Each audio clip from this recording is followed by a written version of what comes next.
What's up, guys? Welcome into Stacking Dubs. Your host, Chris Chin here. Steph Curry is back. And not just back like, hey, he played. He's back like he's Steph Curry.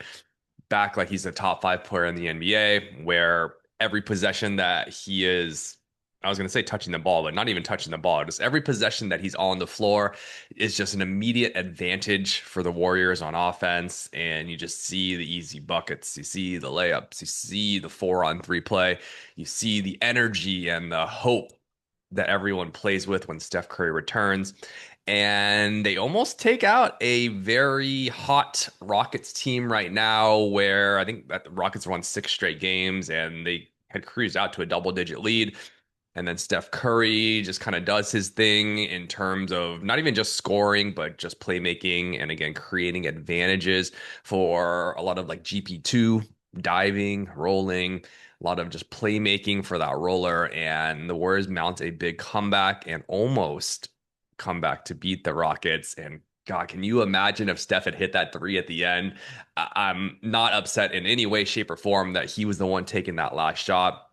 I'm not upset that Steve Kerr did not call timeout with Şengün still on the floor. You do not want to call timeout there and let the Rockets put in their defensive substitutions and take Şengün off the floor. My only issue was that if Şengün is guarding Pajemski on that last play, Pods needs to come up and be the man to set that screen so Steph can isolate Şengün and then you play from there rather than Draymond setting the screen with Jabari Smith on him, and now Steph gets trapped by two 6'10" guys.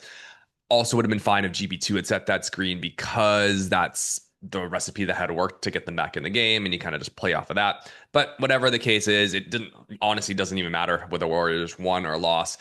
The night was a win just to get Steph Curry back through the game healthy, get some life in Chase Center, get some life in all of us. I think I speak for most of us when I say the Warriors have just been, I don't want to say unwatchable without Steph, but man, it's been pretty rough. It's been hard to get excited for games. Before this, and maybe even still, you're kind of conceding, hey, it's probably better if the Warriors end up just not making the playoffs and getting that 11th pick, having a like a 9% chance at a top four pick, and you're kind of looking forward to the future.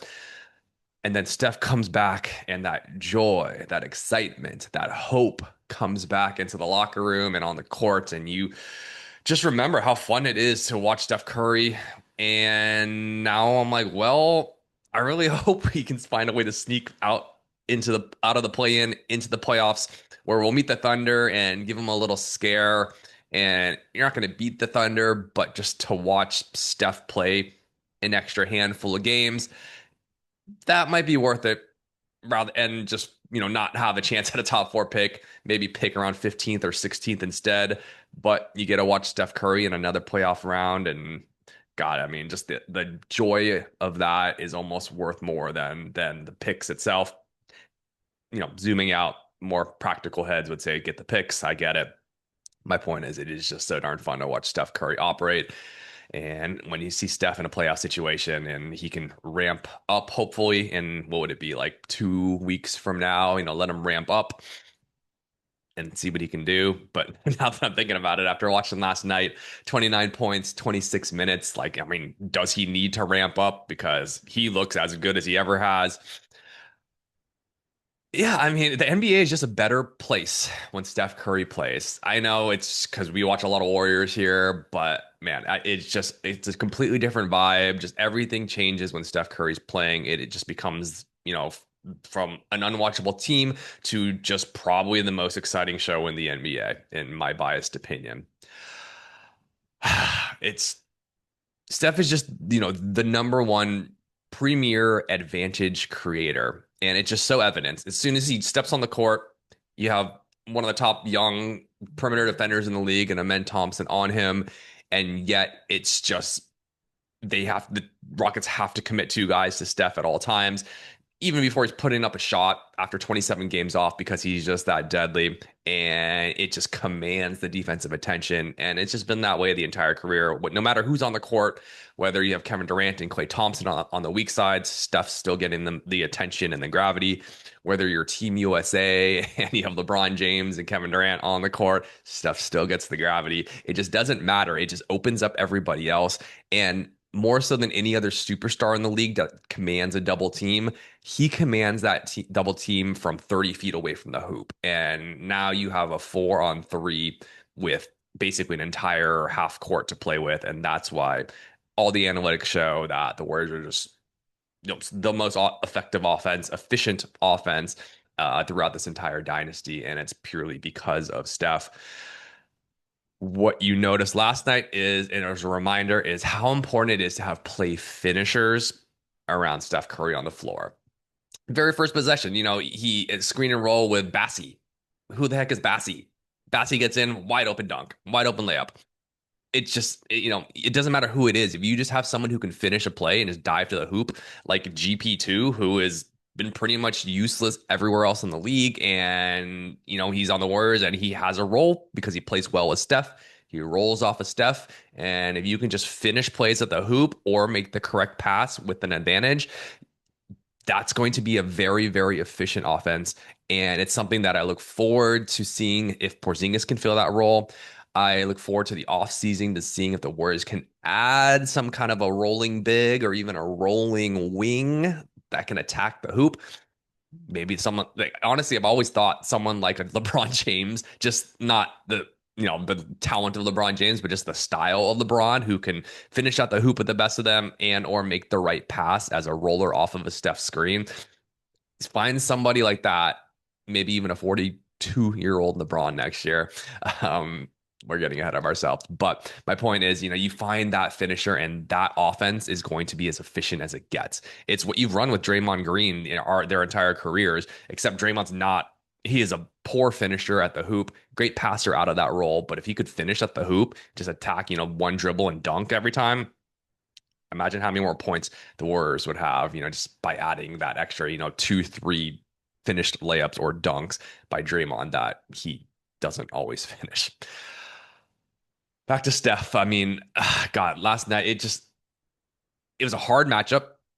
Obviously, a lot of rust, and he looked like himself. Outside of that first shift where, yeah, he hit that very difficult catch and shoot three, and kind of eased into it. Got blocked by Durant. Had a little turnover in the beginning.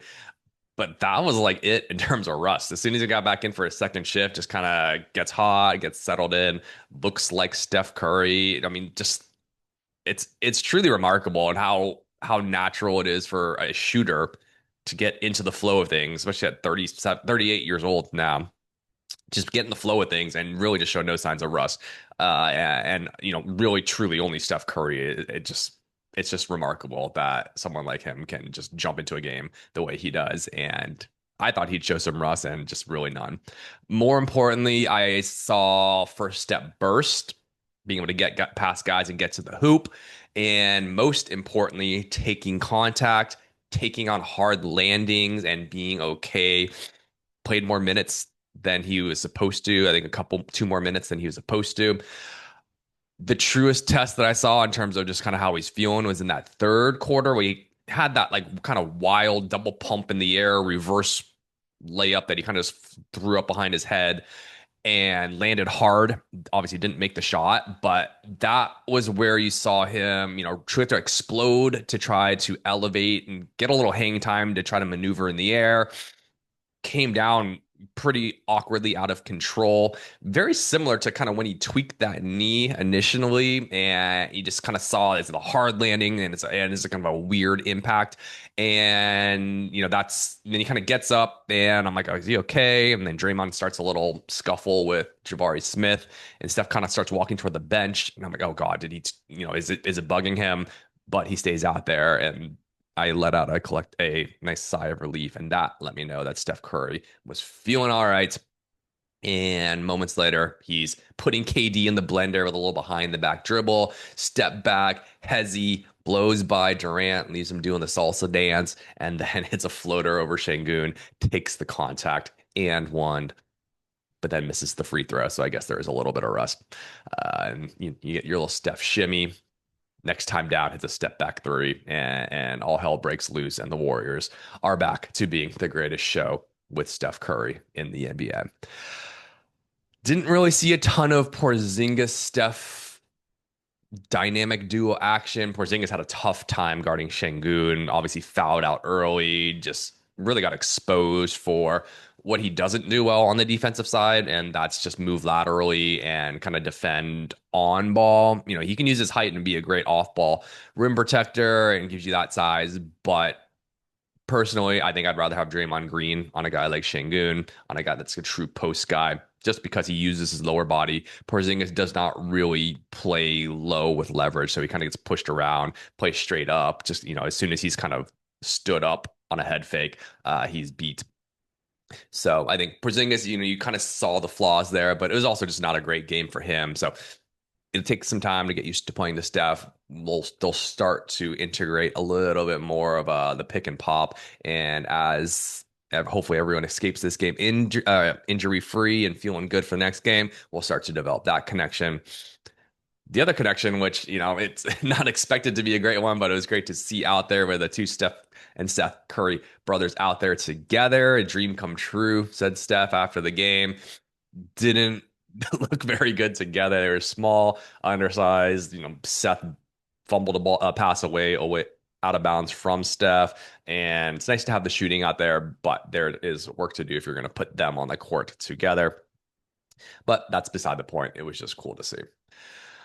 All right, well, this is just an all Steph episode because we deserved it. We've been waiting a while. I guess it renews hope, like Gotham City without Batman. It's been the police trying to fight these little battles and hold down the fort, but it's not until Batman truly dons that cape that your city has hope to defeat the bad guys. All right, I will talk to you guys hopefully next time. Get another good Steph performance, and let's just see if we can kind of get a little 5-game sprint heading into the play-in here and make a little bit of noise. Until next time, give me a like, subscribe, please. I've been Christian. Peace, love, and stacking dubs.